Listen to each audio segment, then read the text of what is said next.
Today's daf Be'ezras Hashem is daf Chof Vav. We're going to begin the daf by Chof Zayin, by Chof Hey Amid Beis, by the point that says Kadeh Yain ve'Kadeh Shemen. We just left off a little bit from yesterday.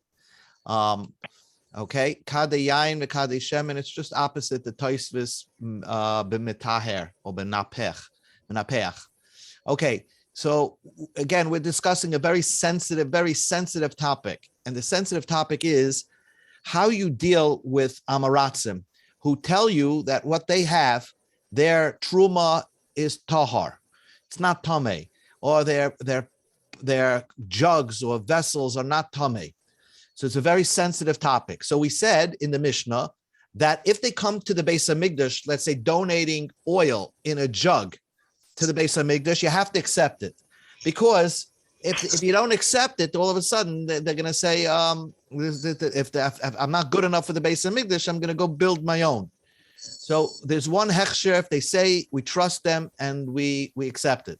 When it comes to truma, the Mishnah said that you don't have to accept it from them, and a kohen a chaver should tell them that we're not accepting it from you. A kohen chaver wouldn't accept it. A kohen chaver, Orthodox kohen, is not going to accept the truma from Am Haaretz because he could give it to some other kohen that's an Am Haaretz. Only one time we accept it from the kohen Am Haaretz. When do we accept the truma from a kohen Am Haaretz? It's the season. If it's the season, let's say from May through July, there's the season of oil, or you're pressing the olives and pressing the wine. So then we even trust Am Haaretz to be metaher all his kalim, because probably there's a lot of mashkichim around, and we trust him if he says that his truma is tameh, but the jug that he brings it to the kohen should say, pour your wine into my jug, and you can keep your jug because I don't trust that your jug is tahar.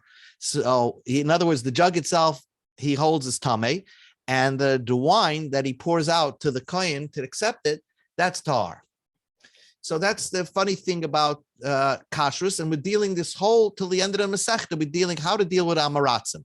Tana, we learned in a brisa, ein amonim, an Am Haaretz is not believed. Loy al hakakanim, we don't trust him, and we don't trust him regarding the flask. V'loy al truma, and not the truma itself. So kankan demai, what is the brisa mean that we don't trust an Am Haaretz and say that his kankan, his flask, is tahar? Why didn't e kankanim the kodesh? If it's talking about the kankan, the flask of kodesh, that's, let's say, full of wine, and he comes to the Beis HaMikdash with this flask of wine. Wait a second, you don't trust him? We already have in the Mishnah that you do trust him. And not only that, you trust him not only on the wine, but the flask itself. Since we believe him on the kodesh itself, the contents in the flask, we should believe him on the flask itself. So what does this brisa? What does the brisa mean? Ella, says the brisa. Ella, says the Gemara, the kankanim the truma. We don't trust the Am Haaretz if he comes to the kohen, let's say all year, not during the season, right? He comes to the kohen with truma and he says, Mr. Kohen, here's truma from me. Not only his flask is tameh. So the Gemara says, if it's all year round, you're not going to even take the truma from him. Pshita, that's also very simple. Hashta truma loim hemen, the contents in the flask, we're not going to believe him because it's we don't trust an Am Haaretz when it comes to truma. An kankana mehemen, would you believe him on the flask itself? So how do you make sense of the statement of this brisa that you don't trust the Am Haaretz regarding the flask? Ella, says the Gemara, it's talking about bereikonim de kodesh. If the empty flasks of kodesh, Am Haaretz went to the Beis HaMikdash with a flask of wine, he's donating to the Beis HaMikdash some wine. If he donates just the wine and says, I'm going to keep the flask, so he pours the wine into the barrel of the Beis HaMikdash, right, and then walks home with the flask. Somebody who wants to use that flask, cannot trust the Amaretz and say, oh, I just donated something in the base of Mikdash. This is a tahar flask. You don't trust him. Because once he emptied the contents, the flask itself always remains tamei ubashar yemais all year round. When the Amaretz goes to the base of Mikdash, we don't trust him with empty flasks. Ubimileim the truma ubashasa gidois. But the full flasks, we don't even trust the kohen. We don't trust an Amaretz when the contents are full, and we never trust the flasks, even during the season. During the season, when the Amaretz would come to the kohen and says, here's some truma, the kohen chaver, the Orthodox kohen should say, okay, you can give me, your wine, your oil, I'll take that as my truma, but you got to keep the flasks. So we won't give that leniency for the kohen to accept the flasks from the Amaretz. Now we learned in the Mishnah. The Mishnah says, "Kada yain v'kada shemen hamundu ma'os." If the jugs of the wine and the jugs of the oil, the jugs remain tahar, but hamdu ma'os on the condition that these jugs of wine and jugs of oil have a mixture of something. My love, midu ma'os de truma. It's mixed with truma, so that means that you have chulin and truma, and it's mixed with both. So then the jugs are tar. You just told me jugs of truma. We never believe him. Amrei debei Reb Chia. Maybe it means midumois the kodesh, that the jugs of wine or jugs of oil are a mixture of wine, let's say, of kodesh and chulin. So therefore, jugs of kodesh are always believed. So therefore, that's why the jugs are kosher in the Mishnah. So the Gemara says that also doesn't make sense. Mi iko dimua l'kodesh. The word dimua, mixture, doesn't apply to the word kodesh, because dimua means that you have to separate something out and give it to somebody. But if you have a mixture of kodesh and chulin, you don't have to give it to anybody. You see, if you have a mixture, let's say of chulin, let's say of tevel, part of it has the truma in it. You have to take off the truma and give it to the kohen. That's called dimua. But you don't have that expression dimua when it comes to the word kodesh. So the Mishnah is talking about an interesting case. Amri debei Rab Elai b'mitayras tivloi litol mimenu nesachem. A guy is setting up wine. He has a bunch of flasks of wine, the Amaretz.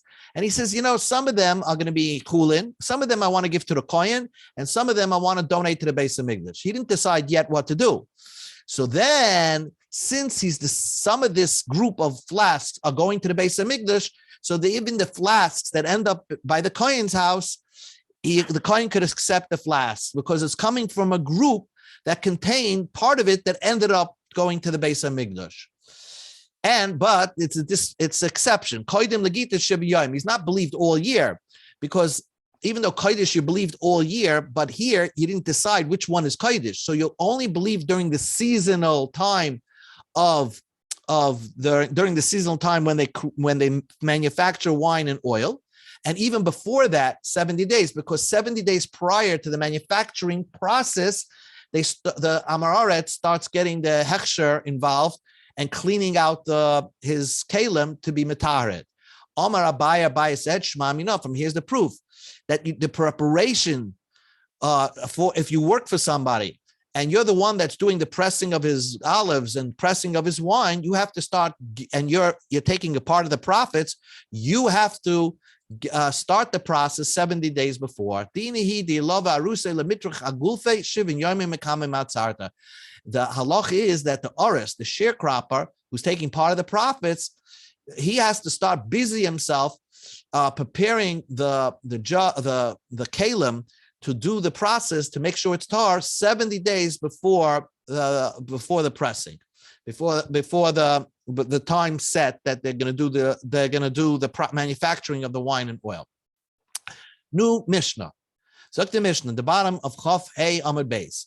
Mishnah says that again, Amaretz that tells you, my flasks, it's tar. No, we don't believe him. Even in empty flasks, if he tells you it's kodesh, I watched it, I was so careful, I'm selling it to you, we don't trust him, we assume it's tamei meis. And a person who buys such a thing would have to, send it to the paraduma waters and hold on to it for 7 days. But the Mishnah says an exception. Min hamadiyim v'lefnim. Modiim is a place outside Jerusalem right? And you probably could, I don't know, there's a place called Modim today. It's about, but from that city and inside towards Jerusalem, if you find an Amorit selling a klicheres, ne'amonim al klicheres, that you can trust him if he says, if the Amorit says that this klicheres, this earthenware keli, I made sure no tame went inside the keli. You know, an earthenware keli cannot be mikabel tuma from the outside, only from the inside. And if he tells you, I made sure that no sheretz or anything tame went into the klicheres, we trust him. Now, why is that so? Because people had to buy pots and pans before they got to Jerusalem, and they had to have a way to buy it. Now they couldn't buy it in Jerusalem because there were no manufacturers of pots and pans in Jerusalem, klicheres. And the Gemara is going to explain the reason is because in order to make a manufacturing plant, you had to have a smoky furnace. And they didn't want to have Jerusalem full of smoky furnaces. And therefore, they had no manufacturer of klicheres in Jerusalem. So they allowed you to buy these flasks and these kalim that you're probably going to use in the Beis Hamikdash. Because let's say you shechted a shlamim and you need a new pot to cook it. Again, you can't use the hotel's pot. You have to use your own shlamim pot. So you bought it from Median Lefnim, from the city of Median, but not in the city proper itself. You have to be more inwards towards Jerusalem. And you could trust the Amoritz who says, I make sure there's no Tama here. But from the city proper and beyond the city proper, you don't trust the Amoritz. Ketzad, what's the case? Hakader, a guy that manufactures pots. Shuhu Moicha Keteris, that he sells his own pots. That means you have to know that he's selling his own pots. He's not like a retailer selling somebody else's pot. He's the manufacturer who's selling his own pots, and you have to watch him bring the pots that he created outside of Modi'im, nichnas lefnim in a Modi'im, he brings it inside Modi'im. So once he brings it into that buffer zone from Modi'im to Jerusalem, and even Jerusalem itself, any word that comes out of that Amaritz's mouth, we trust. And therefore, he says it's tar, it's tar. Who akader v'hein akaderes v'hein aloichim, the potter, and it's his pots.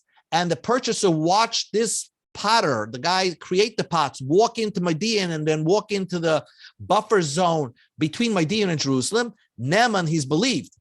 Yotza, if he just moves back into Median and starts leaving Modi'im, you don't trust him, even though it's like a hechsher that's dependent on location. It's the same pots, it's the same person. As long as he's in that buffer zone between Median and Jerusalem and the Beis Hamikdash, anything that comes out of his mouth that says it's tar, we believe him, because Chazal said that if you would not believe him, everybody would still buy. It's a gzeira that nobody can withstand, because how are you going to get pots? You're going to have to bring pots and pans from home. They already charge you luggage on airlines, so you wanted to buy it from there. So anytime he says from a DM and inside, we always trust them. Tanim, the Brisa now discusses, what about Medina itself? You're telling me from the city inwards, but what about the city itself? So the Brisa says, Pa'amim kilfinim or pa'amim kilchut. Sometimes we can treat it like inside, sometimes it's outside. Ketzad. Kader yoytze v'chava nichnas. If the potter is leaving the city, and the chaver is going into the city, so the kader is on his way back to the rest of Israel, and the chaver is going into Medium on his way to Jerusalem and the way to Beis Hamikdash.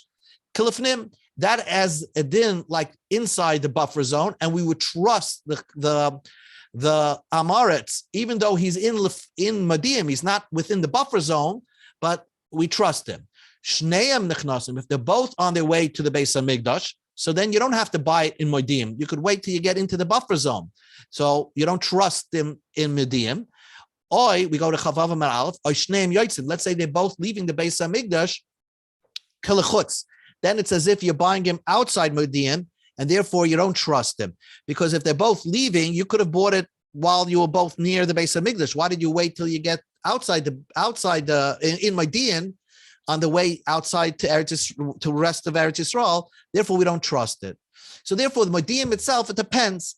And Amar Abaya, if you precisely medayak our Mishnah, you'll come to the same conclusion. Mishnah says, Hakadar shemochas akederes, a potter that sells pots. The nichnas lefnim in a medium. He goes into the buffer zone beyond medium. So just be medayak on that.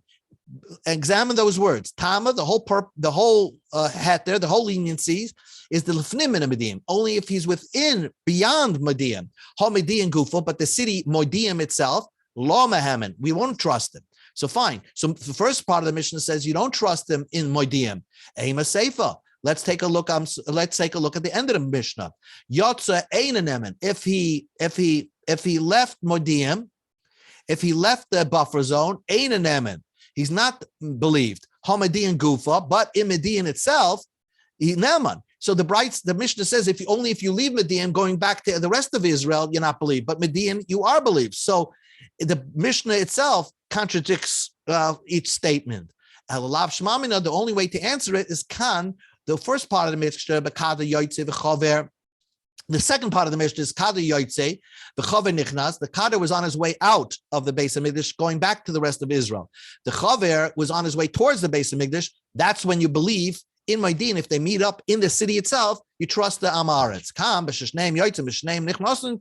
If they're both leaving and they're both going, so then at that point we don't trust the Amaretz, and that's precisely the chiddush that we just said. Shma Mina. So you can even see this chiddush from our Mishnah. Now, that we said that you can buy an earthenware vessel from Amaretz, it depends. Tana, we learned in the Brisa, Na'amonim beklicheres hadakin lekodesh. You can only buy with him a small klicheres. Let's say like a little pan, a pot, or something like that, or a cup, or a plate. You can buy from him. It has to be so small that you can hold the item with just one hand.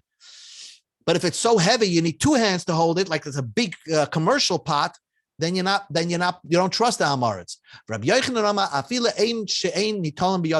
Even if you can't hold them with one hand, you need two hands to hold him. We trust the Amaretz. Amar Rish Lakish says an interesting thing. If you're buying it for the Amaretz and you see that the Amaretz has water inside of it, let's say he has his own water. Well, the Amaretz's water is tummy water, and he's selling you this pot, and he's telling you that the pot is tar. So we don't trust him. The only time it was taught that you can buy from the Amaretz, if he's selling you an empty pot. But if he's selling you a full pot, loy. If he has water in there, we don't trust it because water could be metama the keli. Rabbi Yochanan disagrees. Once Chazal believe the Amaretz, even if you see something funny, afilu maleim, even if it's full of water, afilu apikar susait l'soichi, even if he has his suit jacket inside the pot. Okay, now his suit jacket or shoes inside the pot has a din like we said. Anything that Amaretz has is a din like a zav, which should be metama a keli. It should defile the keli. No, once it's from medium lefnim, we don't have any tuma on it.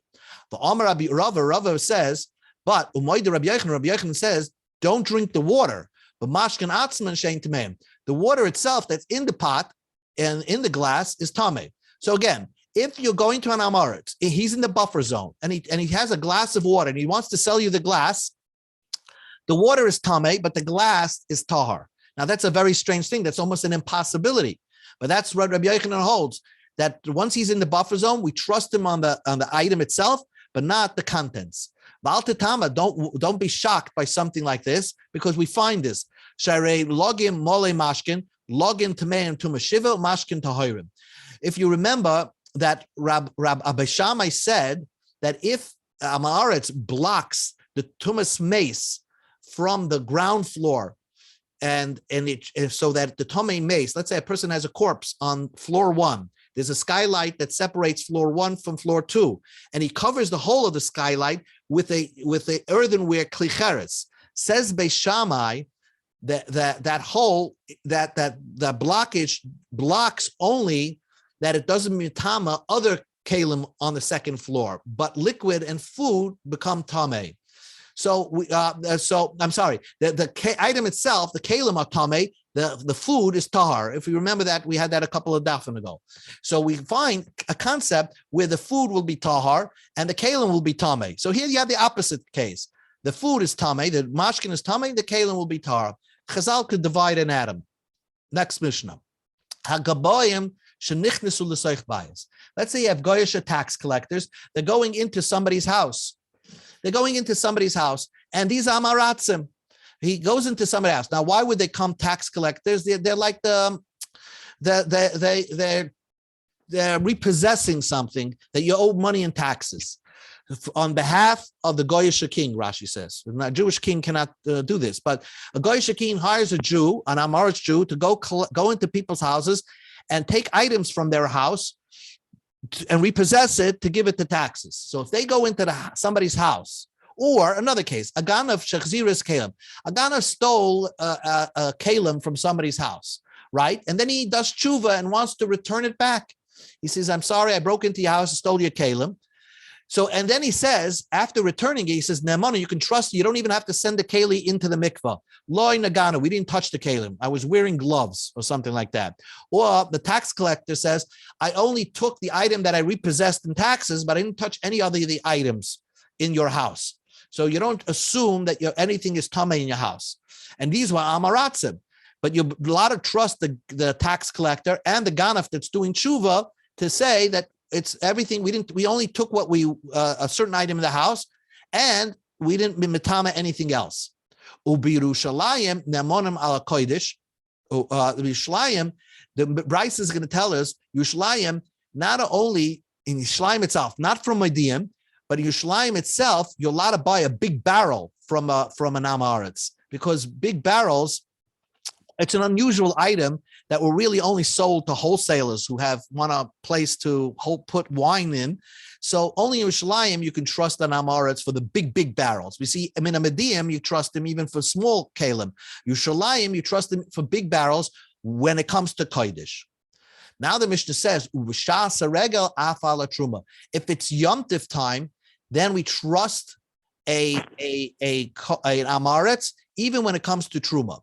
And it has nothing to do with Truma. If he says it's Tahar, if he says that Kalim is Tahar or something is Tahar, we trust him and we can eat Truma from it. So if he sells you a plate and says it's Tahar, a kohen could buy that plate and put Truma on it. Or even if he gives Truma to a kohen on Yom Tiv, B'shas Regel, even the Amaratzim went to the mikvah. So the Gemara, Uraminu, I'll ask you a stira. If the tax collectors go into the house, the whole house is tamei. And our Mishnah said that we trust them to say we didn't touch. So that the house is not tamei. Now you don't have to throw all your kalim into the mikvah. So the Gemara says, Loikash, it's not difficult. If the Brisa is talking about a case where there's another guy, let's say a supervisor guy, that's with the Jew in the tax collecting department, and they came in the house together. The lake guy bahadei. But our Mishnah is talking about a Jew by himself going into the house, and he doesn't have like a supervisor guy with him. The Tanan, we learned in the Mishnah. And yesh guy imonim, if he has a guy with him, they only believe to say we never entered the house. But they cannot say we went into your house. We didn't touch all the kalim in your house. That's not true. Once there's a guy with him, we automatically assume that the tax collector, the Jewish tax collector, who's tamei, the guy is not tamei, but the Jewish tax collector, who may be a tamei meis, touched everything in the house. So the Gemara asks the question: just because there's a guy with him, why don't we trust the Yid anymore? Why? What makes the guy make it worse? So the Gemara says Rabbi Yochanan, Rabbi Lazar. It's a machlekes between Rabbi Yochanan and Rabbi Lazar. Chad Oma emas goy aleim. He's afraid that his supervisor is with him, and the supervisor is looking to making sure that he touches everything in the house to find the right item to collect the taxes. Therefore, even though the Jew went into the house with the supervisor, he's scared not to touch everything, so he touches every keli in the house. The Chadama, others say, Amos Malchus Aleim. He's not afraid of the supervisor. He's afraid that maybe the supervisor will tell the authorities on him, and therefore and therefore that's why he touches everything in the house in front of the goy. My benai, what would be the difference between Rabbi Lazar, one of his opinion, emis goy aleim or emis malchus aleim? Ika benai goy shenichashiv. If his supervisor is not anyone special, is not an important person, or it's not his supervisor. Let's say the Yid is the supervisor. So if you learn because emis goy aleim, he's afraid of the goy. Here, he's not afraid of goy, just the opposite. The Jew is the supervisor over the goy. So he's not, you can trust the Yid by saying that I didn't touch everything. But if you learn Pshat, that you're afraid that the goy will go tell the authorities, so even if it's not a chosh of a goy, even if the Jew is the supervisor, but still there's a risky chance that the underling is going to go to the authorities and say that the Yid is not touching everything in the house. He's not searching well enough to take something for the taxes. So therefore, in that case, in all circumstances, everything that's in the house remains tamei. Then the Mishnah says, "V'chein haganoven shechzira kalim," a ganaf that returns kalim. Uraminu will ask you a stira. Haganoven shnichnasu shakabayis ain't tamel makam drisas raglei araganovim. Ganovim that went into the house, the only place that's tamei, only the place that wherever we know he went, every room that he went into is automatically tamei. Let's assume that. So in our Mishnah, we trust him, and he's saying, "Oh no, I didn't touch anything. I just touched one thing." Then we trust him. But that brisa and that Mishnah brisa that says everything is tamei. Wherever we know the ganaf went, that becomes tamei. Our Mishnah is talking about that the ganaf did tshuva, a real tshuva. He wasn't just caught or being afraid that you're going to call the police on him. He just really had sincere remorse. And therefore, we can trust him. Once he's in the process of doing tshuva, we trust him. And then daikanama, I'll prove it to you. Our Mishnah is talking about a person who did tshuva. Shechziris akelim. The Mishnah says that if he, on his own volition, returned the vessels that he stole, so he's doing tshuva, then we trust him. That Bryce is talking about that he didn't, even if he was returning it, he's returning it because he was caught. So there we don't trust him. Shmamino. We trust every Amaretz, no matter what he's selling in Jerusalem. Jerusalem, he's always believed. Why? Tana, we learned to the Brisa, in huge barrels, he's believed, earthenware barrels, he's believed to say that it's tahar in Jerusalem. Why did they believe in Medium? Why do we believe Amaretz? The rest of Israel, we don't believe Amaratzim. In Jerusalem or from Medium Lefnim, for small items, we do believe them. Why? There was no manufacturing plants of pottery in Jerusalem, and therefore you had to, you wanted to buy it before you got to Jerusalem. So that's why they gave you the buffer zone, or the buffer zone to buy it a little bit earlier, prior to you coming to Jerusalem. We said in the Mishnah that even by Yom Tov time, we believe the Amaretz, even when it comes to regarding matters of Truma. If he says this is Tahar, you believe him, even with regarding Truma.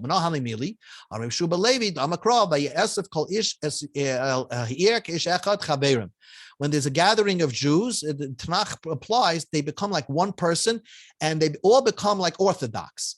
The pasuk calls them like Orthodox Jews. So we see when there's Yom Tov and everybody is together and there's Achtas, then even the Amaretz has a halachic din like a chaver, like a Orthodox person. We trust him. Again, this is more than just that. Everybody beyond Yom Tov took their time out and actually went to the mikvah and made sure that they're tar, because they're coming into the Beis Hamikdash. And they know that if you come into the Beis Hamikdash with Tomeh, you're going to die. So therefore, even the Amaratzim are very careful about that.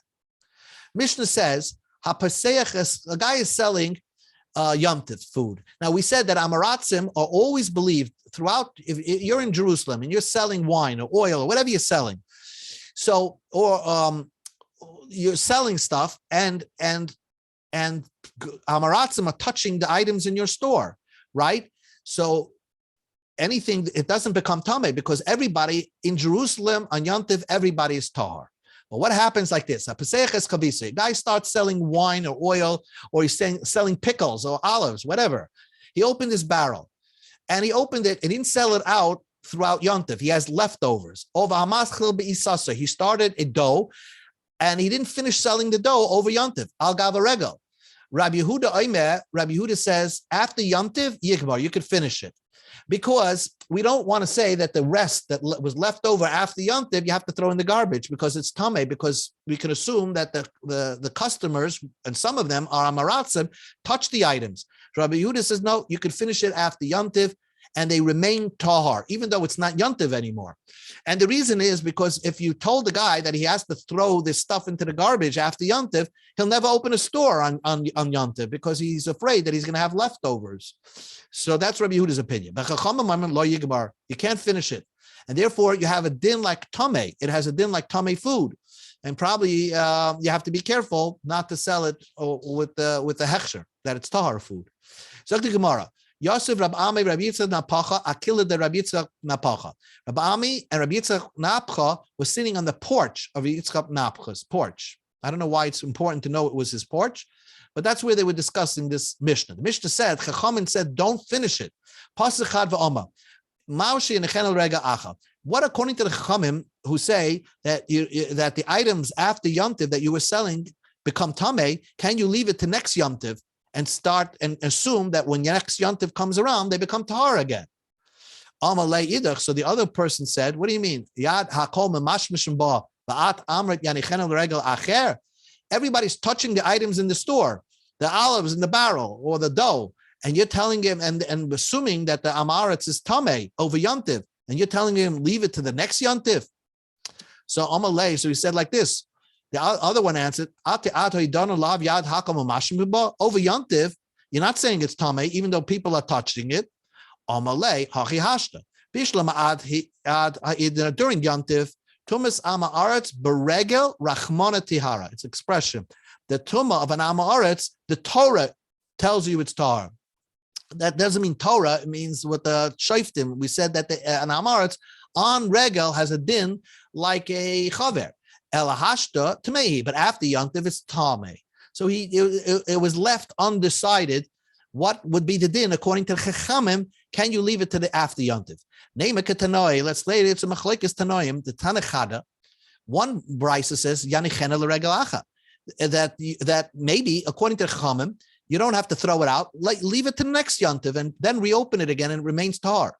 But Tanya idach, and another brisa says lo yanichena l'regel acha. You can't leave it to the next Yontiv. You have to get rid of it right away. It's tameh.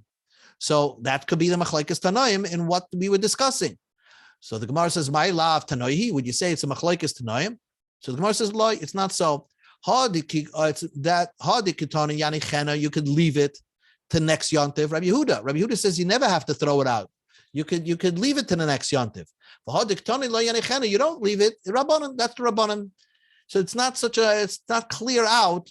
Machlekes, this is two different people. So the Gemara says, "V'tizbra." Would that make sense? Ha Rabbi Yehuda Yigma Kama. Can you say Rabbi Yehuda is any part of this brisa? Rabbi Yehuda says Yigmar, you're allowed to finish it after Yontiv. You don't even have to leave it to the next Yontiv. So how do you resolve these two brises to explain it? Ella. So the Gemara says Ha diktanu lo yanicheno, that you don't have to leave it to next Yontiv. Rabbi Yehuda. That's Rabbi Yehuda. And because he holds, you could actually sell it right after Yontiv and it still remains tar. You don't have to save it till next Yontiv. That you have to save it to next Yontiv if you want it to remain tar, Rabbanan he.